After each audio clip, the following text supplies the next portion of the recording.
You know this place. It's Yuba County. It's home. And the number of people living here is growing like a tree on the banks of the mighty Yuba River. Which brings us to the point of this little video, the 2020 census.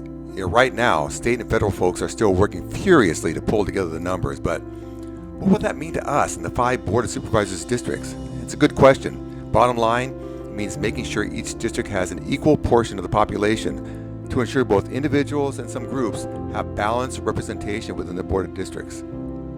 That sounds simple, right? Well, if there were only 5 people living in Yuba County, it would be simple. Each would get their own district, and that would be that.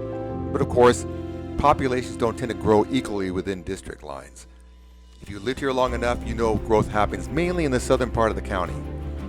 Now, back during the 2010 census, Yuba County's population was about 72,000, and most of the growth happened, you guessed it, in the Plumas Lake region.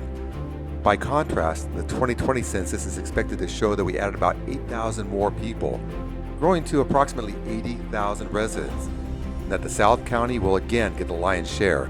Specifically, Districts 1 and 4, now those are typically associated with Linda and Plumas Lake. They are the 2 areas that we expect to have the greatest growth. So if that happens, the physical size of one or both of those districts will become smaller to ensure they end up with no more than 1/5 of the county's population. Now, by contrast, Districts 2, 3, and 5, mostly representing Marysville, Olivehurst, and the foothills, well, they may have to expand a little bit in order to pick up more residents. Now you can see how it's getting to the point where putting community names to districts gets a little tougher, as approximately 16,000 residents who will comprise each district represent more than the populations of some of our communities and less than others. Later this year, once the census numbers reach the county, the process of adjusting supervisor districts begins. A committee created by the Board of Supervisors is coordinating the effort, but participation by residents, that's vital. Together, the process of redistricting can occur in a way that makes sense for our communities.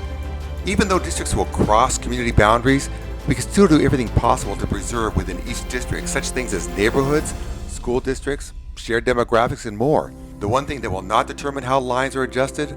Politics. So, that's the task. Get the numbers, and then get to work on finding meaningful ways to balance the Board of Supervisors districts.